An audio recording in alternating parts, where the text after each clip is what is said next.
तो स्वागत है आपका नौकरी वारिस चैनल में। और आपके इतनी ज़्यादा कमेंट्स थे मेरे पास कि बहुत ज़्यादा कमेंट्स आ रहे थे कि इस बार नॉमिनेशन ज़्यादा मिलेगा कम मिलेगा। ठीक है, और आप लोग क्या कर रहे थे, आप लोग कमेंट्स में भी लड़ाई लड़ रहे थे। मैंने आपको चेकआउट किया था वहाँ पे कमेंट सेक्शन में किसी ने बोल दिया नॉमिनेशन के ऊपर, तो वहाँ पे आप लोग लड़ाई कर रहे थे। तो आज इसी चीज़ को हम कंप्लीटली समझेंगे कि एक्चुअल नॉमिनेशन मिलेगा ज़्यादा मिलेगा या कम मिलेगा। ठीक है, तो आज बाहर थोड़ा शोर हो रहा है तो आपको हल्की सी वीडियो में प्रॉब्लम आएगी वॉइस में, तो हल्का सा आपको एडजस्ट करना पड़ेगा। ठीक है, तो आज हम डिस्कस करेंगे कि नॉमिनेशन एक्चुअली कम मिलेगा ज़्यादा मिलेगा। अब उसमें से कुछ पॉइंट्स मैं उठा लेता हूँ।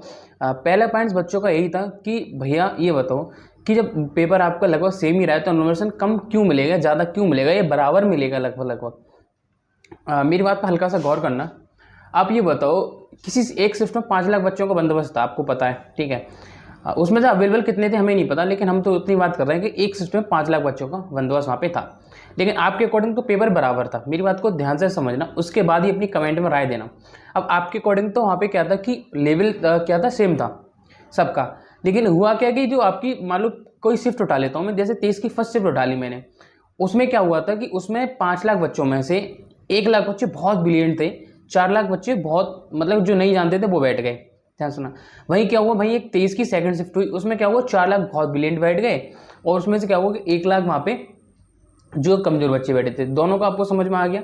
एक शिफ्ट जिसमें 4 लाख ब्रिलियंट है, दूसरी शिफ्ट जिसमें 4 लाख आपके होशियार नहीं है।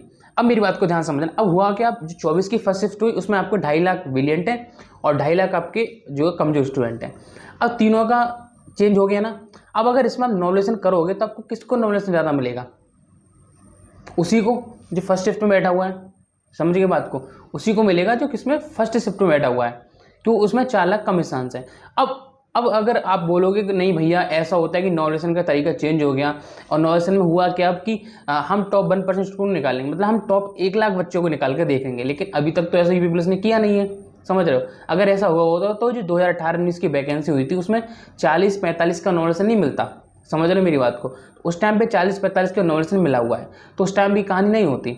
अगर मान लो इस बार होता है कि टॉप 1% निकालें, लेकिन मुझे लग नहीं रहा ऐसा होगा। कि मुझे लगता है अगर मान लो टॉप 1%, जैसे मान लो मैं सब शिफ्ट के 10-10 हज़ार बच्चों को उठा के देख लूँ, या सब शिफ्ट के 1-1 लाख बच्चों को उठा के देख लूँ, और देख लूँ कि टॉप के 1 लाख बच्चों के कितने मार्क्स ऊपर नीचे हो रहे हैं, तो वो तरीका तो सही है। अगर वो आपका तरीका हुआ तो आपके नंबर जो है ज़्यादा चेंज नहीं होंगे।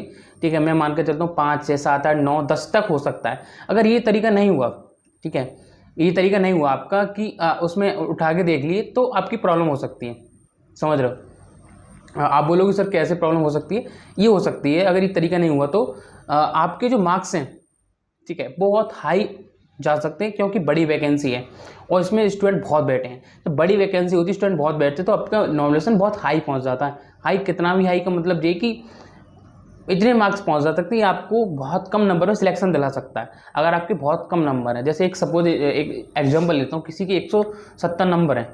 हाँ, अब देखो हुआ क्या, यहाँ पे हो सकता है किसी के जो नंबर है, ठीक है, अब मान लो किसी के नंबर 170 है, और मैं जो बता रहा हूँ तरीका वैसे वही होगा, मेरे अकॉर्डिंग तो वही तरीका जाना चाहिए जो आपको बता रहा हूँ।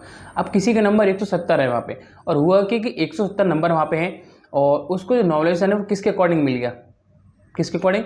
जो आपको बता रहा हूँ फर्स्ट तरीका, जिसमें 4 लाख कम स्टूडेंट होशियार हैं, 1 लाख ब्रिलियंट है। अगर वो तरीका आपको मिल गया तो 170 वाला 200 पार भी हो सकता है। समझ रहे हो? और 200 वाला 230, 240 भी पहुंच सकता है, कोई तरीका नहीं है। लेकिन जो टॉप 1% वाला हुआ तो उसमें बहुत कम नॉलेज वहाँ पे मिलने वाला है।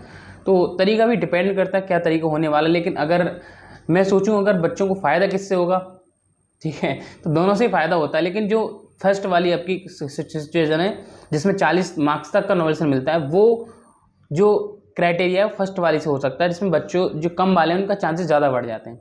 ठीक है, तो बाकी जैसे कि प्रक्रिया आती है तो आपको मैं इस पर सबसे पहले अपलोड करूँगा। आपका सिर्फ इतना सवाल था कि नॉर्मलाइजेशन में किसको फ़ायदा किसको नहीं हो सकता है, कितने में सिलेक्शन हो सकता नहीं हो सकता है। तो कट ऑफ की वीडियो मैंने बहुत सारी अपलोड कर दी हैं।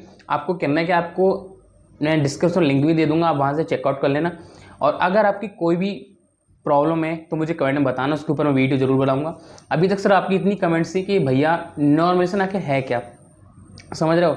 उनका जवाब था, ये बोल रहे थे नॉमिनेशन कम मिलेगा ज़्यादा मिलेगा, उनको जवाब मैंने दे दिया। समझ रहे हो?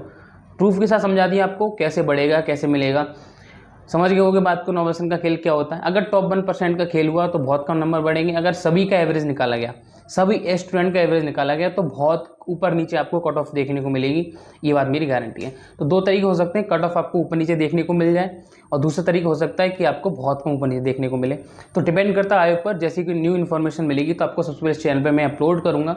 तो चैनल को सब्सक्राइब कर लेना, वीडियो को शेयर भी यहाँ पे आपको कर देना है। Thank you.